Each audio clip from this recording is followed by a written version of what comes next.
Hoje de manhã o pastor Fernando nos ministrou na primeira carta de Paulo aos Coríntios, como o próprio pastor falou, não aos corintianos, né? Esse texto ele fala sobre as relações familiares, casal, casamento, né? É interessante que o Paulo, nesse capítulo, ele começa a trazer assuntos que foram direcionados a eles por carta. Então, ele estava em Éfeso, ele recebeu uma comitiva. Nesse mesmo capítulo, versículo 1, né, ele fala, quanto ao que me escrevestes, e ele começa a discorrer. E eu estava reparando que ele fala de casamento, mas ele dá uma sequência interessante, que primeiro no capítulo 5 ele fala de um problema na igreja de incesto. Aí no capítulo 6, a primeira parte ele fala de demandas na igreja, mas a segunda parte ele fala novamente de problemas de pecado sexual na igreja, né, de prostituição, relações sexuais ilícitas.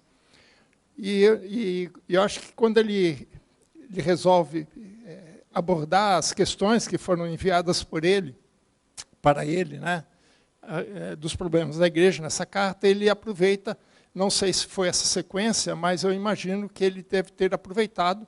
Eu falei, bom, já que nós estamos falando sobre problemas de pecados sexuais, vamos falar um pouco sobre o que Deus pensa acerca disso, né? Então, o pastor Fernando, hoje de manhã, nos ministrou sobre o casamento, a visão de Paulo nesse texto sobre casamento, e agora ele vai falar sobre a questão dos solteiros, né? Solteiros, só que no texto, solteiros aqui não é apenas as pessoas que nunca casaram, né?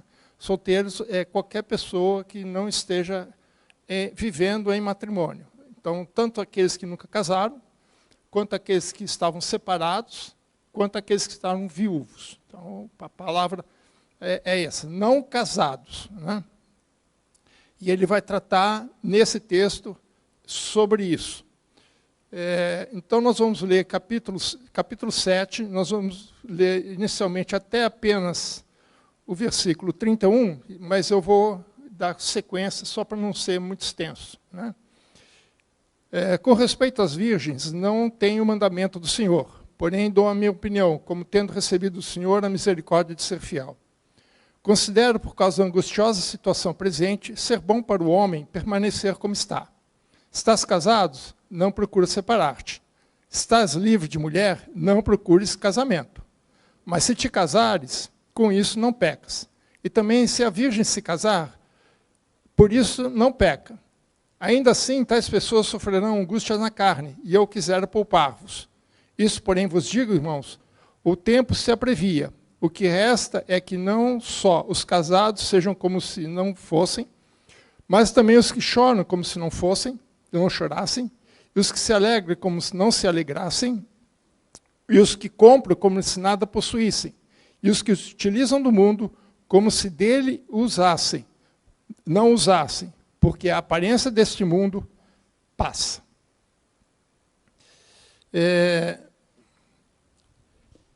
Então, o Paulo vai trazer aqui uma questão que, aparentemente, para nós, por exemplo, nós estaríamos só relacionando com os adolescentes ou algum grupo desse tipo muito específico.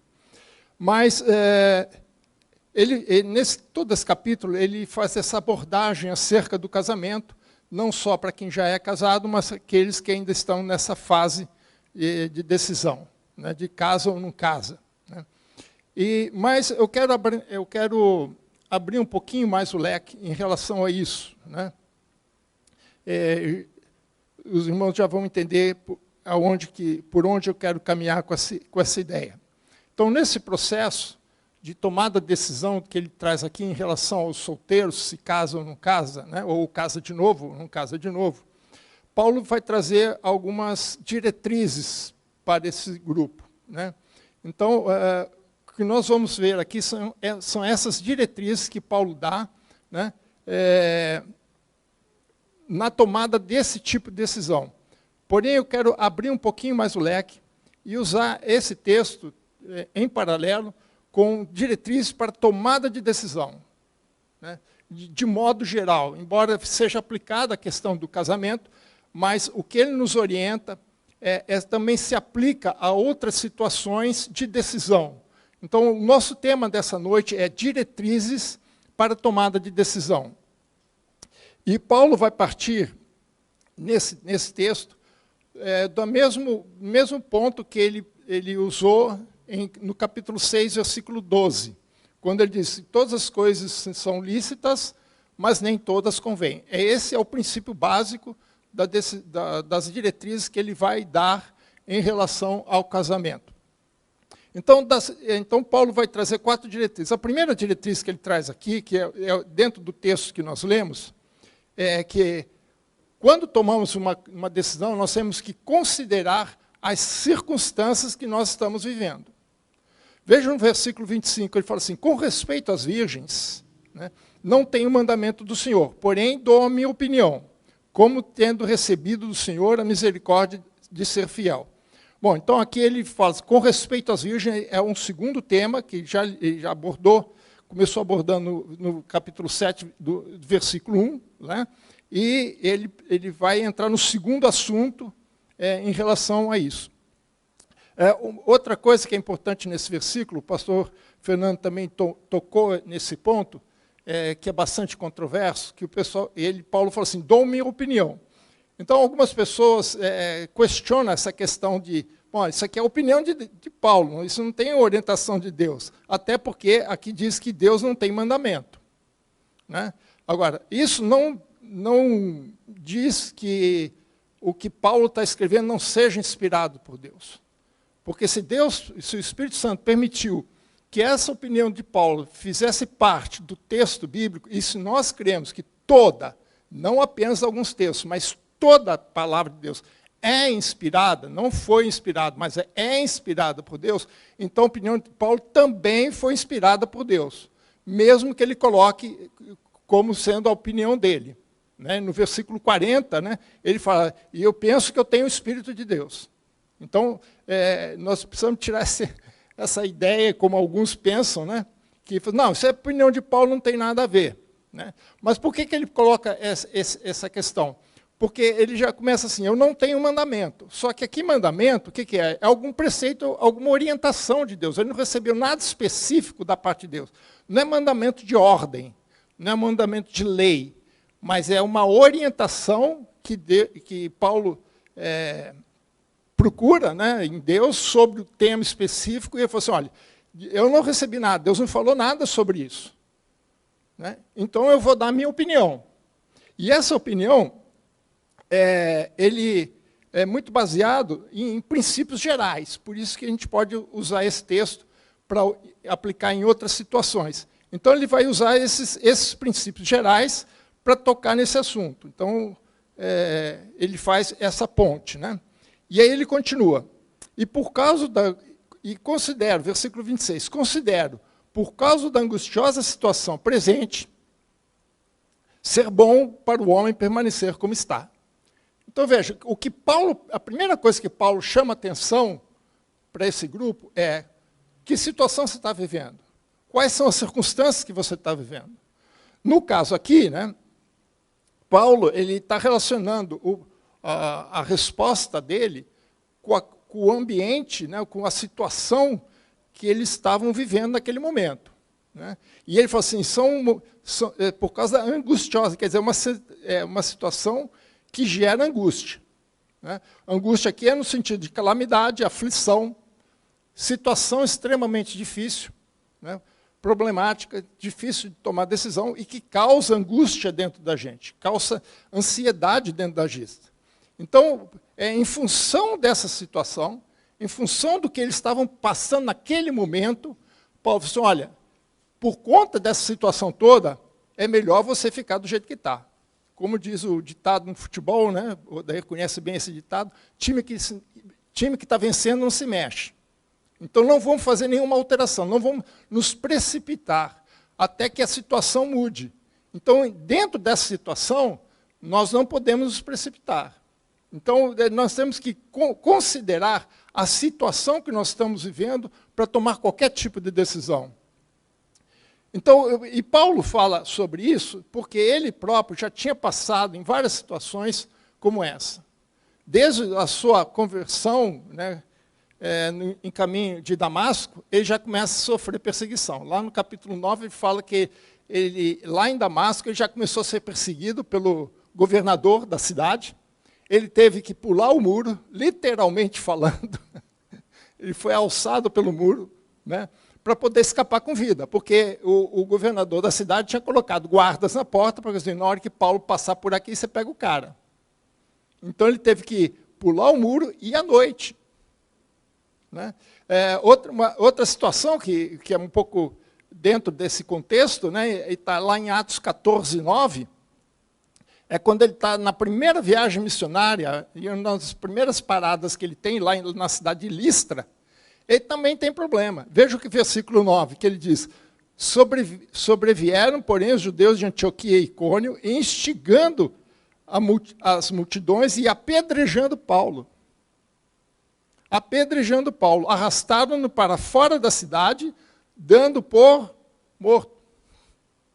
Então, Paulo sabia que era perseguição, sabia o que estava acontecendo. E lembra, irmãos, em Damasco, não foram os judeus que perseguiram ele, foi o governador da cidade. E aqui também, parte deles não são só judeus. Depois, em Filipos, né, em Atos 16, a mesma coisa, e Paulo, depois, lá na segunda carta, ele vai fazer uma descrição de tudo que aconteceu com ele. Eu só estou citando essas porque é anterior ao fato. E essas situações eles conheciam, principalmente a de Filipos, porque a de Filipos foi a última antes dele chegar chegar em Corinto. Então, Paulo sabia o que era passar por problemas, por situações angustiosas. E talvez ele ficasse imaginando como é que a mulher dele ficaria se sentindo. Né? Sabe, tem notícias dele sobre isso. Né? A gente acredita que Paulo ou era viúvo, né, ou divorciado. Né? Inclusive, no capítulo 7 mesmo, o pastor Fernando colocou isso para ser no próximo estudo, né? Alguns acreditam que, por ele ter abraçado a fé cristã, ele foi rejeitado pela família e sua esposa teria pedido o divórcio, né, a separação, por conta de não aceitar a condição dele como cristão. E ele reflete um pouco essa experiência no capítulo 7, quando ele vai falar de casamento entre uma pessoa que é cristã e a outra que não. Ou que uma pessoa se converteu no meio, né, ou a pessoa realmente casou com um cristão com um não cristão. Mas isso é para um outro momento. Né? Então, Paulo está trazendo aqui assim, considere as condições. O que está acontecendo? Será que vale a pena? Aí, novamente, a questão lá da conveniência. Né? Versículo 27, 28. Então, permanecer como está. Está casado? Não procure se separar. Fica aí, aguenta firme. Né? Está livre de mulher? Não procure casamento. Não se case. Mas, se casares, com isso não pecas. E também, se a virgem se casar, por isso não peca. Ainda assim, tais pessoas sofrerão angústia da carne e eu queria poupar-vos. Essa é a ideia de Paulo. Né? Em consideração à situação que ele está falando. Então, em tais casos, não é uma questão de certo e errado. Está certo casar? Está certo casar. Está certo ficar separado? Está certo. Não procure separação. É isso que ele está dizendo. Mantenha a condição. Mas não é questão de certo ou errado, mas uma questão, é conveniente? Né? Aqui é uma questão de conveniência e escolha pessoal. É o que Paulo fala lá no 6,12. Né? Todas as coisas me são lícitas. Eu posso casar ou posso ficar solteiro. Mas se eu quiser casar, é conveniente ou não o casamento? É isso que ele está dizendo. Então, não é questão de certo ou errado. Né? Por que ele diz isso? Porque o casamento implica em responsabilidades. Né? Implica em responsabilidades. E Paulo está dizendo que ele quer que tais pessoas, quer dizer, tais pessoas, tanto homens como mulheres, né, não passe por dificuldades, não passe por momentos de angústia, como ele fala, angústias na carne, né, por conta de alguma situação que ele tenha que decidir ou que ele tenha que passar, né, em relação ao contexto, ao momento que eles estão passando, e ali abrir mão ou não em relação à sua família. Né, tomar uma decisão, né, em função do motivo errado. Não, eu vou fazer isso porque eu sou casado. Né? Lembra o seguinte, nós estamos em época, Paulo está em época de perseguição. E essa perseguição, Paulo sabe que vai acontecer mais ainda. Então, imagina quantas pessoas, a gente conhece isso na história da igreja, foram forçadas a negar a fé. Imagina a situação, irmão, se você que é casado, principalmente você que é casado. Né? Você está na frente de uma pessoa, uma autoridade qualquer, seu cônjuge está do lado, se você é o homem que está a sua esposa, se você é a mulher tem o seu marido, e manda você e diz assim, olha, se você não negar a fé, eu dou um tiro no teu cônjuge. Né? Se for um tiro só, tudo bem. O problema é se for outras coisas. Torturas e coisa e tal. Né? E a gente sabe que isso acontece hoje em dia. Né? Nós temos a nossa missionária, a Nelby, acho que ela não é casada, né? Não. No Chad, né? Situação difícil. Né? Se ela for presa, alguma coisa assim, né? Ter que decidir entre uma situação e outra. Né? Então, é isso que Paulo está dizendo. Né? Ele quer evitar esse tipo de coisa. Né? Então, Paulo, antevendo as perseguições, principalmente por conta de Roma, né, que a gente sabe que depois a coisa vai pegar feio, né, até com Nero e coisa e tal, Paulo estava tentando poupar essas pessoas, as tais pessoas, de aflições e tragédias que poderiam ocorrer devido a essas perseguições. Então, assim, nesse momento, não é conveniente você casar. Mas veja só, Paulo está dizendo, ó, se você casar não tem problema, você não está pecando. Mas se você mantiver solteiro, você vai evitar algumas angústias. E nós vamos ver um pouquinho mais sobre isso mais para frente. Né? Então, os que se casavam deviam estar preparados para aceitar as situações, né, que as angústias da carne, que poderiam decorrer em relação a essa decisão. Mas Paulo diz que em qualquer seja a situação, o casal devem passar juntos os problemas. O casal devem suportar as aflições juntos. E aqui, né, a gente vai lá para Eclesiastes, né, é bom que estejam dois do que um. Porque se um cair, o outro levanta. Se um ficar com frio, o outro esquenta. Então, um ajuda o outro. Né? Então, o casal, é muito mais fácil o casal passar pelos problemas juntos do que separados. Mas ele continua. Aqui, para mim, esses 3 versículos aqui é o centro da argumentação de Paulo. Versículo 29. Isso, porém, vos digo, irmãos, o tempo se abrevia.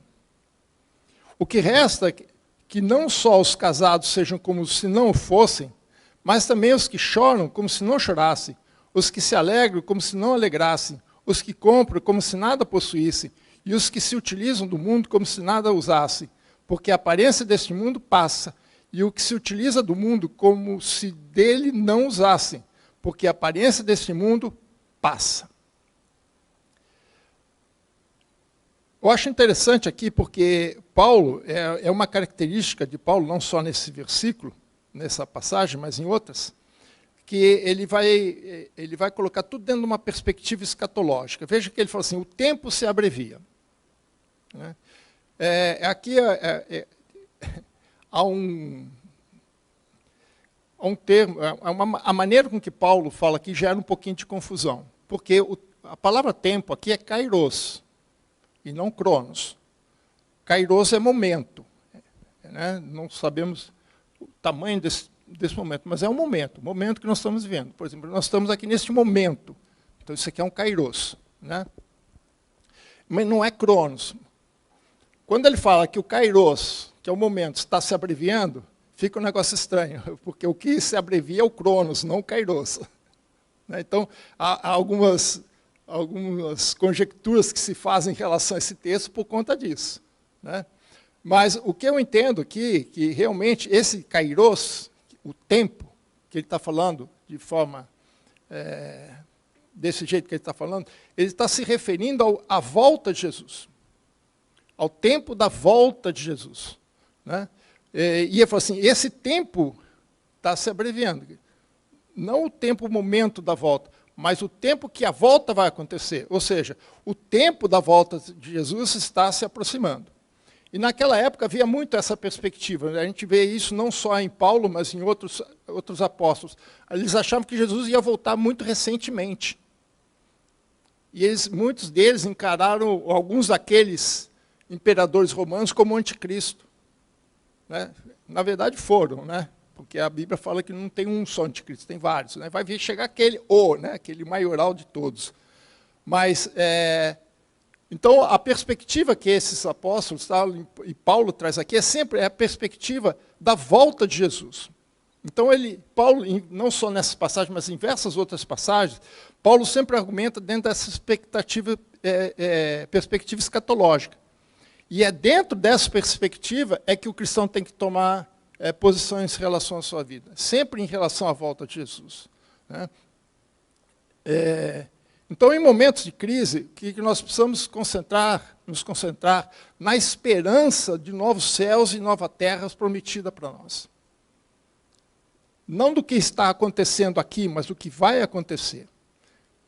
Então, sempre lembrando que o reino de Deus é eterno. E é nesse reino que nós devemos focar. Em vez de ficarmos ansiosos, ou seja, preocupados com este mundo. Por isso que ele fala assim, chorem como se não chorassem, se alegrem como se não alegrassem.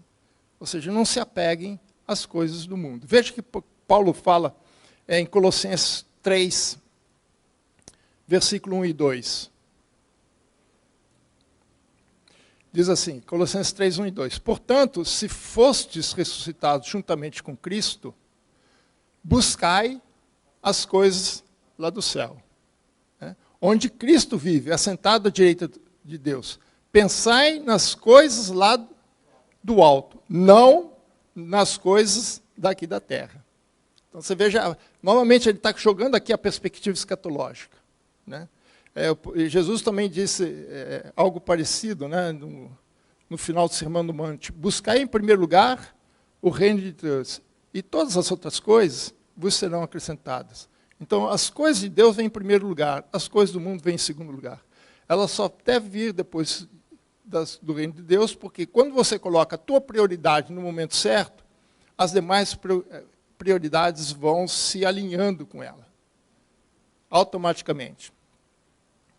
Então, por isso que Paulo, só nesses 3 versículos, ele fala 6 vezes assim, como se não, como se não, como se não. Então, viva como se não. Ou seja, o que Paulo está dizendo assim, não se apegue a essas coisas. Não se apegue a essas coisas do mundo. Aqui eu vou plagiar o pastor Fernando. Seja um crente OLX, desapega. Eu até coloquei aqui, lembrei do pastor Fernando, que ele sempre fala assim, seja OLX, desapega. Não fique preso a essas coisas não podem te dominar. Porque quando tudo aquilo te domina, você não domina. Então, você é dominado por ele. Nós já discutimos isso antes. E é por isso que Paulo, lá em Filipenses 3:8, eu gosto de Paulo que ele sempre dá exemplo de si mesmo. Eu gosto muito disso. Ele fala de si mesmo. E em Filipenses 3:8, ele diz assim, sim, deveras considero tudo como perda. Perdi tudo. Tudo que eu tinha, eu perdi. Mas veja só, ele não falou assim, eu perdi porque me tiraram. Eu disse assim, eu considero como perda. É como se eu não tivesse. E ele continua, por causa da sublimidade do conhecimento de Cristo Jesus, meu Senhor, por amor do qual perdi todas as coisas. Abriu mão de todas as coisas. E as considero como refúgio. Refúgio é lixo. né? Estou sendo bonzinho aqui, respeitando o púlpito, mas é isso mesmo, né? É isso mesmo. Para ganhar a Cristo. Então, ele deixa as coisas do mundo, ele desapega das coisas do mundo para se apegar em algo maior. Então, o que fazem uso das coisas deste mundo não deve ficar absorvidos por ele, que são presos por ele, né, por essas coisas, né? Porque as coisas terrenas são transitórias e nada pode interferir no nosso dever cristão. Nada. E por isso que ele fala aqui, né? A aparência desse mundo passa. E é interessante que a palavra aparência aqui é esquema. A palavra aqui é aparência, é esquema, né? Ou seja, o mundo está em constante transformação, constante mudança, né? E nada há sólido nem duradouro no mundo. Coisas que o mundo valoriza hoje, amanhã pode não ter valor nenhum. Então, quantas a gente tem visto aí ultimamente, né, as grandes transformações, principalmente na área da ciência, na área da tecnologia, né? A maioria desses adolescentes já nasceram na era do celular. Você perguntar para ele telefone fixo. Eu vi um vídeo, achei interessante, o pai pegou aqueles telefones, os mais antigos vão lembrar, né? Aqueles telefones de disco. Não era nem de botão, era de disco. Né? Colocou na mão, lá no fixo, né? Então ele colocou lá na frente do filho e falou assim, liga aí para a avó. Ele não sabia como fazer aquele disco. Por quê? Porque hoje nós temos tecnologias que fazem com aquilo que era importante. Eu lembro que pessoas tinham linhas telefônicas, ele comprava 4, 5, 10 linhas telefônicas e alugava. Vivia de aluguel de telefone. Hoje, tem gente que nem telefone fixo tem mais em casa. Por quê? Porque o mundo está em constante transformação. Valores que hoje o mundo considera importante, amanhã pode não ser nada. Acabou. Então, como é que nós vamos ficar presos a coisas que nem o mesmo mundo dá tanto valor? Por isso que 1 João, capítulo 2, versículo 17, veja que isso não é só ideia de Paulo, não, viu, irmãos? 1 João 2,17 fala assim, ora, o mundo passa. O mundo passa, bem como as suas concupiscências, os desejos, suas vontades. Aquele, porém, que faz a vontade de Deus, permanece eternamente. Aquele que coloca as devidas prioridades, permanece para sempre. Né? Então, devemos ter em mente a importância das coisas eternas. Nós temos que ter em mente que aquilo que Deus tem para nós são eternos. E o que o mundo tem para nós é transitório. Então, o que você prefere? Qual que é mais importante na sua vida? Aquilo que é eterno ou aquilo que é passageiro? Essa para Paulo é a principal situação de como nós qual a primeira diretriz que nós devemos conseguir, que contexto nós vamos, que circunstâncias que estão vendo. No caso deles, era algo um pouco mais forte, né? Uma perseguição, e Paulo dá exemplos de suas perseguições. Mas qual o contexto que nós estamos vivendo hoje? E a gente sabe que as coisas estão caminhando mais rápido do que eu esperava. Né? Então, considere as condições que nós estamos vendo, quais as circunstâncias que nós... E não é só relação ao casamento em relação aos jovens, não. Mas em muitas outras coisas, em nossas vidas, a gente precisa colocar essa consideração em nossas decisões. A segunda diretriz, o segundo conselho, que se você preferir, que Paulo dá nessa situação, é que é preciso encarar as responsabilidades com honestidade. Encarar a coisa de frente. Veja que ele fala, versículo 32 e 34. O que realmente eu quero é que sejais livres de preocupações. Paulo está dizendo assim, você vai ter preocupações. Não tem jeito, irmãos. Né? Quem não é casado, cuida das coisas do Senhor, de como agradar ao Senhor. Mas o que se casou, cuida das coisas do mundo, de como agradar a esposa, e assim está dividido. Irmãos, não tem jeito. Toda vez que nós tomamos alguma decisão, nós temos atrelado a essa decisão consequências, obrigações e responsabilidades. E por que é difícil a gente tomar uma decisão? Porque quando você toma uma decisão, é porque você tem um ganho e uma perda. Imagina que eu chegue aqui, a irmã Fátima, que é a nossa boleira oficial aqui, chega lá no fundo e fala assim, olha, eu tenho 2 bolos aqui. Você pode escolher só de um, uma fatia para cada um. Aí você pergunta, o que é que tem? Esse é de chocolate, e o outro, chocolate. Qual que você quer? Chocolate. Tem decisão aqui? Tem alguma perda? Não. Mas ela falou assim, não, esse aqui é de chocolate, esse aqui é de cenoura. Bom, se você comer de chocolate, você não come de cenoura. Se você comer de cenoura, não come de chocolate. Aqui tem uma decisão, tem um ganho e tem uma perda. Você ganha um, mas perde o outro.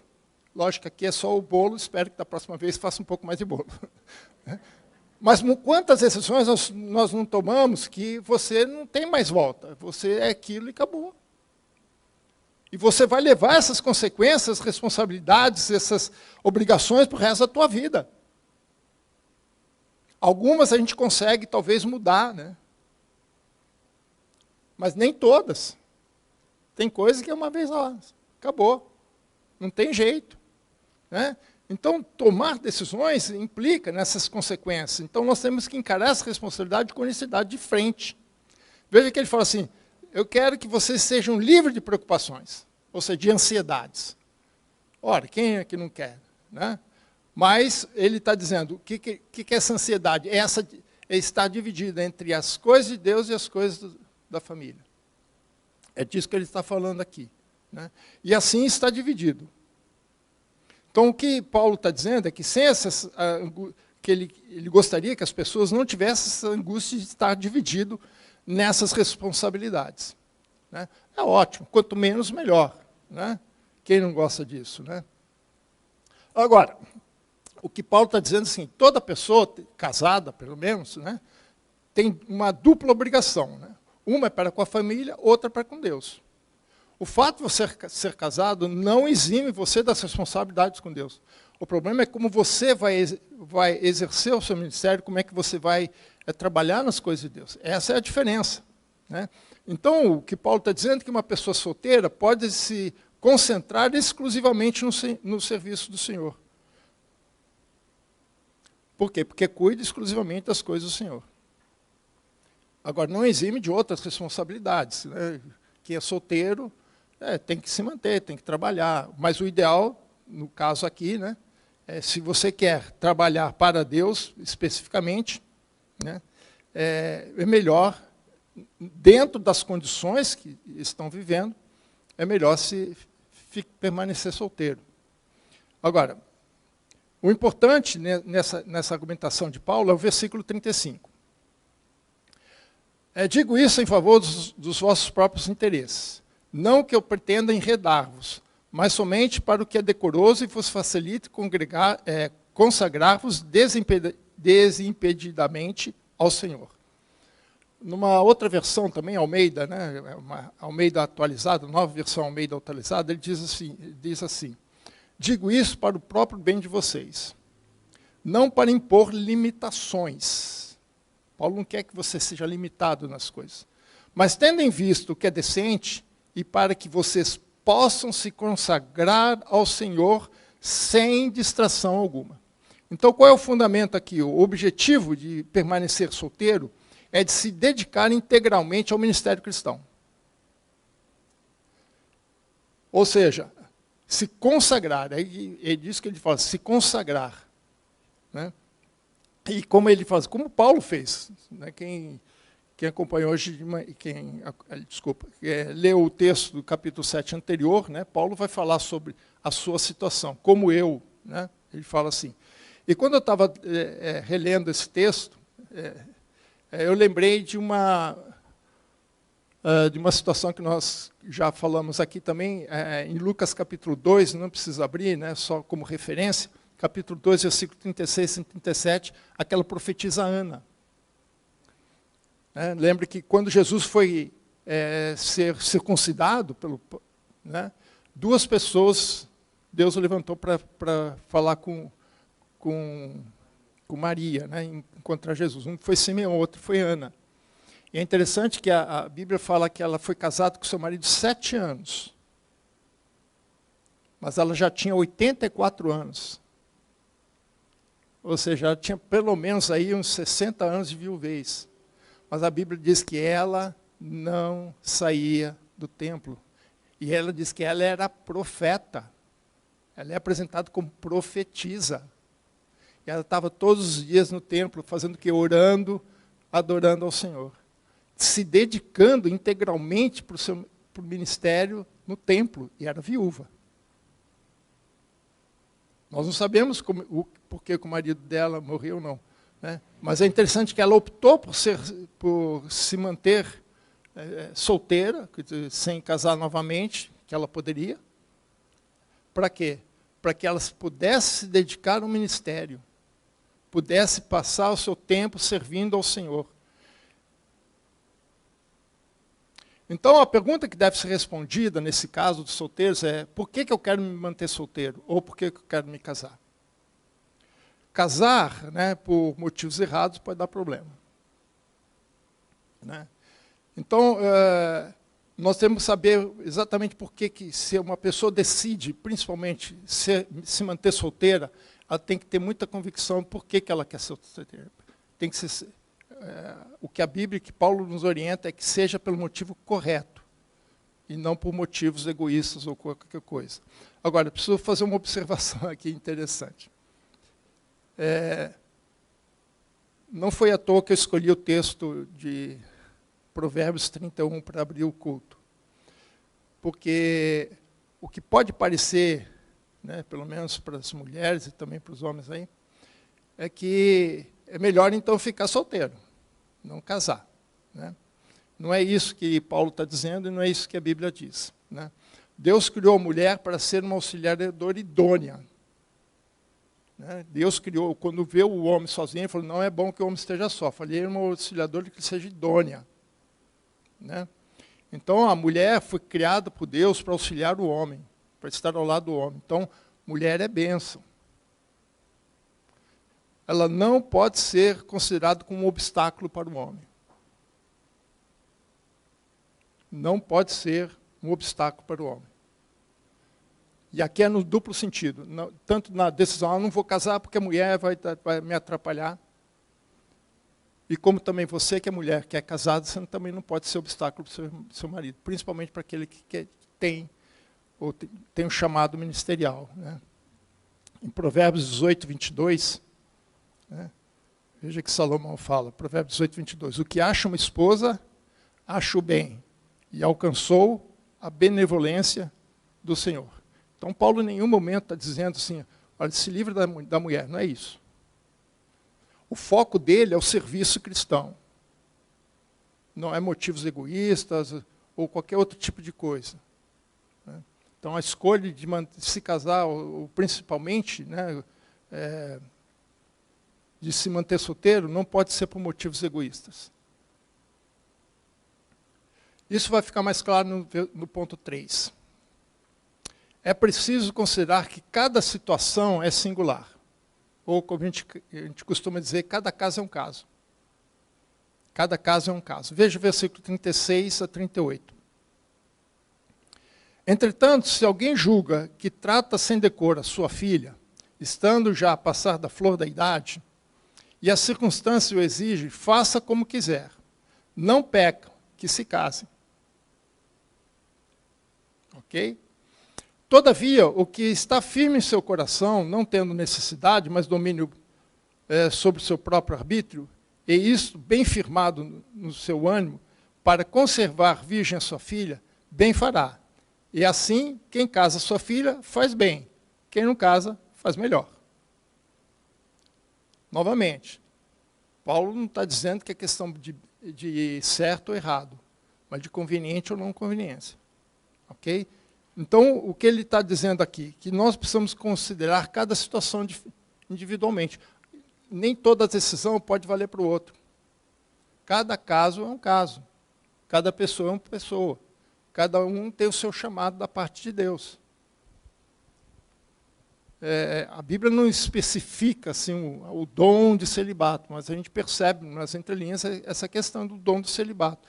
E eu conheço gente que escolheu isso. Né? O pastor Fernando lembrou o nome de John Stott, que é um dos maiores teólogos do século XX.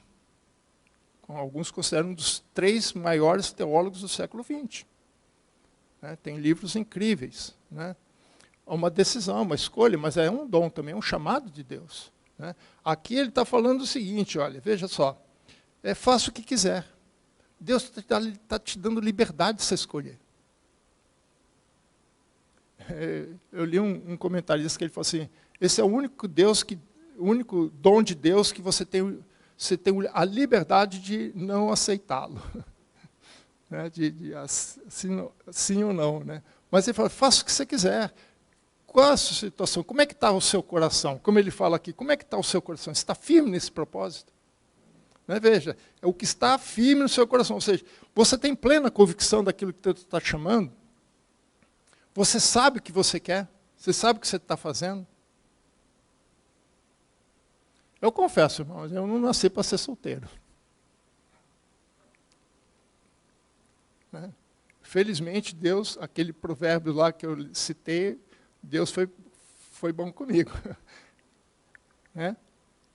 Mas eu conheço pessoas que são contrárias. Decidiram, eu conheço missionários em São Paulo, como a própria Nelva, que o rapaz escolheu não casar. Para ele foi melhor. E para ele foi prático, porque ele é de Minas, ele é de Belo Horizonte, ele foi transferido pelo ministério para trabalhar em São Paulo.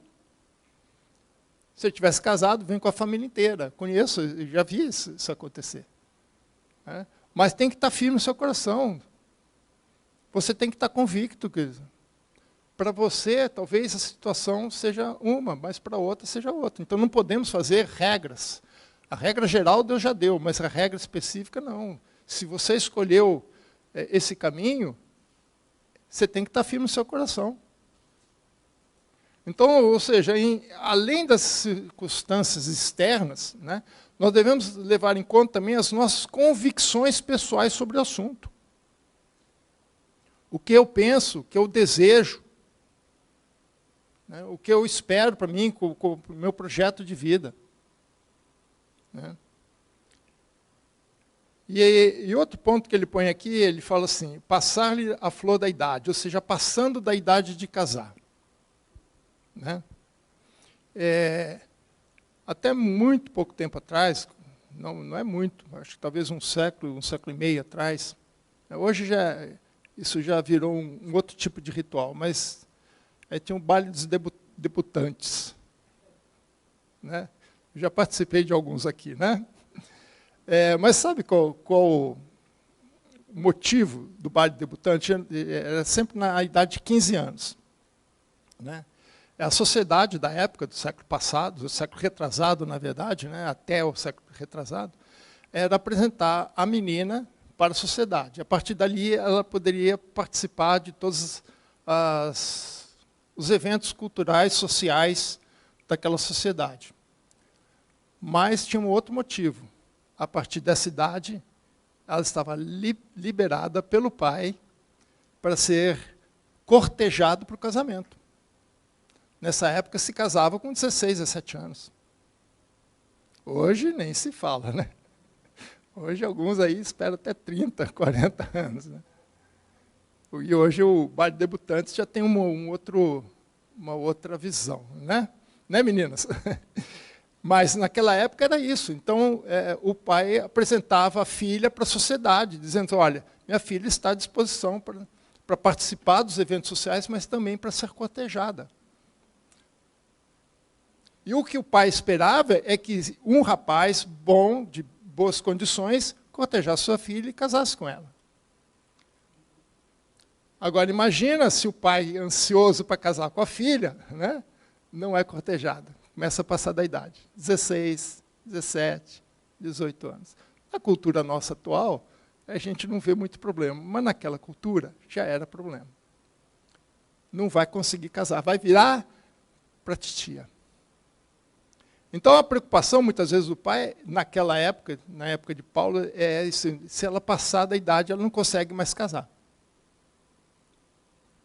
Então, o que Paulo está chamando a atenção aqui, que as nossas decisões não podem ser tomadas sob pressão das circunstâncias. Nós devemos levar em consideração as circunstâncias, mas ela não pode ser pressão para a decisão. Nós não podemos decidir por pressão. Né? Então, tomar decisão pelos motivos errados pode levar a graves consequências. Lembra que eu falei? Consequências, obrigações, responsabilidades. Tomar decisão errada, com fundamentos errados, principalmente por pressão, está passando a idade, eu vou casar. O primeiro que aparecer aqui, tá bom. Meus irmãos, casar cristão com cristão já dá problema, imagina. Conheço casos. Rapaz esconde jogo. Quando o pastor citou um caso aqui hoje de manhã, eu lembrei de um caso que eu também conheço que aconteceu a mesma coisa. O rapaz escondeu o jogo. Ele tomava remédio tarja preta.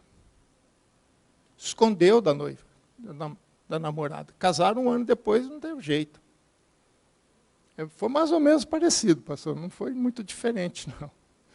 Se você não sair daqui, você vai morrer. Você vai ter problema.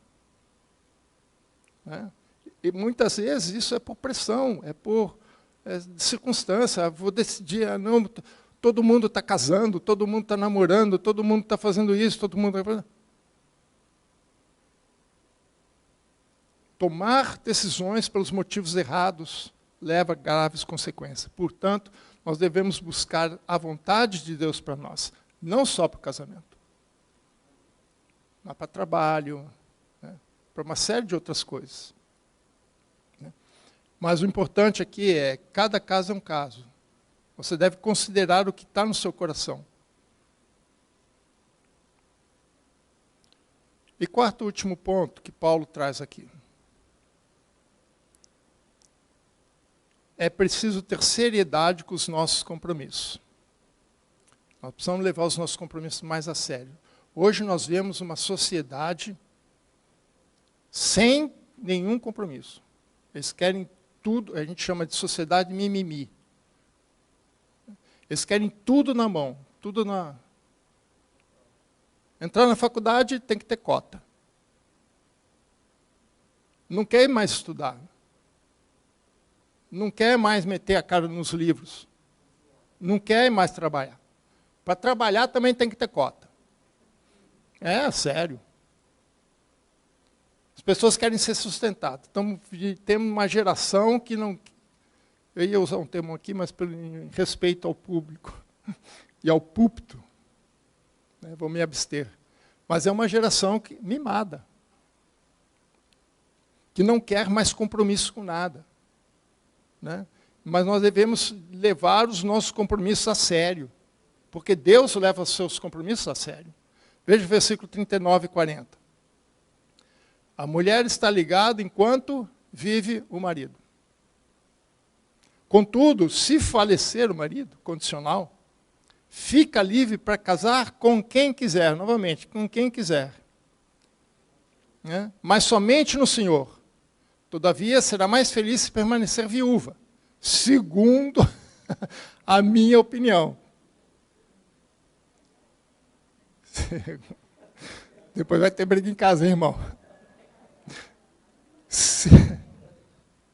Segundo a minha opinião, e penso que também eu tenho o Espírito de Deus. Então, o que Paulo começa assim, olha, enquanto vive o marido, então, para Deus, o compromisso do casamento é para toda a vida. A gente sabe, irmãos, a Bíblia também, quando perguntaram para Jesus sobre divórcio, ele falou assim, por que Moisés deu a carta de divórcio? Jesus respondeu, por causa da dureza do coração das pessoas. Não é por causa da vontade, Deus não liberou geral. Não liberou geral, não. Aí eu vou citar outra passagem de Jesus com a mulher adúltera, né? Vai e não peques mais. Mas todos esses anos de ministério, de casamento, 37 anos de casamento, eu sei o que é um casamento. né? Eu costumo dizer para os jovens, né, assim, casar é fácil, viver o casamento que é difícil. O dia a dia é fácil. A coisa mais barata no casamento é a certidão de casamento, o cartório. O resto é. E a gente vive, né, com pessoas diferentes. No meu caso, mais ainda, porque eu sou brasileiro, filho de cariocas. Né? A minha esposa é brasileira, mas filha de espanhóis. Ela tem cidadania espanhola, inclusive. Cultura completamente diferente, irmãos. Totalmente diferente. Né? E todos nós temos culturas diferentes. Todos nós partimos de culturas diferentes. Nós fomos criados diferentes. E, às vezes, dá esses choques. Mas, às vezes, a gente não está disposto a lutar por isso. Nós não estamos dispostos a ter um compromisso sério, levar a sério os compromissos. E eu estou falando de casamento porque é o tema central de Paulo. Mas, muitas vezes, trabalho. Hoje de manhã, o Daniel Biceto está falando sobre isso. Às vezes, a pessoa pede demissão porque não vai com a cara do chefe, está com problema no chefe. Aí ele mesmo falou assim, aí depois que ele vai embora, ele descobre que o chefe também foi mandado embora. Perdeu o emprego. Né? Não quer mais compromisso. Né? Então, para Deus, né, a união, do casamento é para toda a vida, enquanto viver. Né? Mas se acontecer o falecimento de alguém, né, Paulo diz, olha, você pode casar de novo. E eu gosto dessa frase, com quem você quiser, que escolha. Muitos jovens falam assim, pastor, estou orando para Deus mandar. Não, Deus até pode, né? Mas o que Deus... Deus pode até te apresentar, mas você quer casar com ela ou não? Ou ele, né? Mas Deus falou assim, olha, Deus te dá a liberdade de escolher teu marido. Para não acontecer o que aconteceu com Adão, né? Adão não teve escolha. Aí quando deu problema, qual foi a desculpa de Adão? A mulher que você me deu.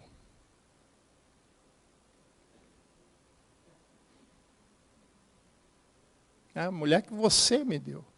É como se ele tivesse assim, o problema é teu, não tem nada a ver com isso, eu não pedi. Mas Paulo está dizendo assim, olha, Deus te dá a liberdade de você escolher. Mas leve a sério. O compromisso é sério. Não só com o casamento, que ele está aplicando aqui, mas em todos os seus relacionamentos, no seu trabalho, seja o que for. Né? Compromisso sério. Né? Permanecer viúvo ou não é uma escolha pessoal e deve ser tomada pelos motivos certos. Assim como a solteira, a viúva é a mesma coisa, porque agora ela está solteira. Na Bíblia, não faz muita, quando fala de solteiro, não faz distinção de tipo. Né? Ele usa outras palavras. Né? Mas o que ele diz aqui? Mas somente no Senhor. Por que isso, irmãos? É o que eu falei, se casar cristão com cristão já dá problema, porque nós somos pecadores. Só não é porque a gente é cristão que a gente não é pecador. Nós temos as nossas idiosincrasias. Nós temos as nossas dificuldades. Nós não somos perfeitos. Não somos perfeitos. Eu lembrei uma historinha de dois amigos que, quando jovem, falou assim, eu quero casar, mas quero casar com a mulher perfeita. Ele sempre falava isso. Quero casar com a mulher perfeita, com a mulher perfeita, né? Falava isso. Aí cada um foi para o seu canto, passou alguns anos, né? Os dois acabaram se encontrando novamente. Né? E eles começaram a conversar e tal. E ele perguntou, e aí, você casou? Eu falei, não. Ele falou assim, não, você estava tanto querendo casar? Eu falei, mas eu não encontrei a mulher. Eu falei assim, mas você não encontrou nenhuma? Eu falei, não, eu encontrei uma. Mas ela tinha problema de não sei o quê, coisa e tal, ela não era muito bonitinha, não era perfeita. Eu falei assim, me procurou outra. Não, eu encontrei outra, mas ela tinha um problema, não era muito ligada, não. Também não era perfeita. Eu falei, não é possível, você não encontrou nenhuma mulher perfeita? Não, na verdade eu encontrei sim. Eu falei assim, e por que você não casou com ela? Porque ela disse que ia casar com o homem perfeito.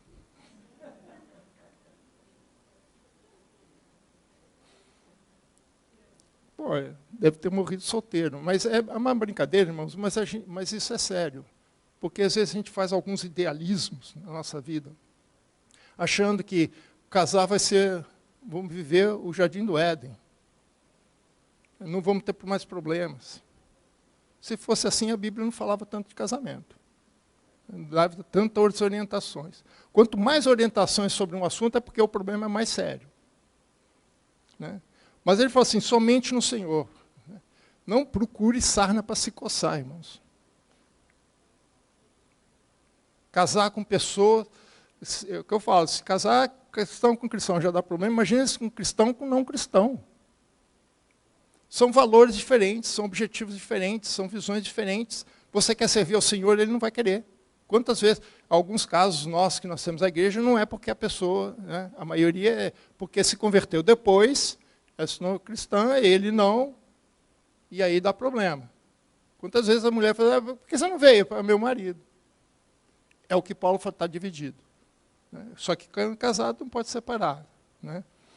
Então, quando falo somente no Senhor, é porque Deus tem para nós proteções. Né? Ou seja, Deus colocou muros em nossas vidas. Mas esses muros não são para servir de prisão, mas de proteção, como um castelo forte, como seguro, para que aquilo que Deus tem para nós se realize. Então, esses muros que Deus coloca para nós, e estabelecido na palavra de Deus, não é para a nossa prisão. Se você achar que o casamento é uma prisão, não casa. Porque o que a Bíblia tem não é para nos privar, não é para nos aprisionar, mas é para nos proteger. As cidades, quem conhece algumas cidades, né, já viu, no caso de Jerusalém, aqueles muros, quantas vezes aqueles muros não protegeu a cidade de ataques inimigos. É essa a função do muro. Não é virar uma prisão. Isso que aconteceu foi em Varsóvia, no gueto de Varsóvia. Com aquele partido que os irmãos sabem que eu não vou falar que isso não cai.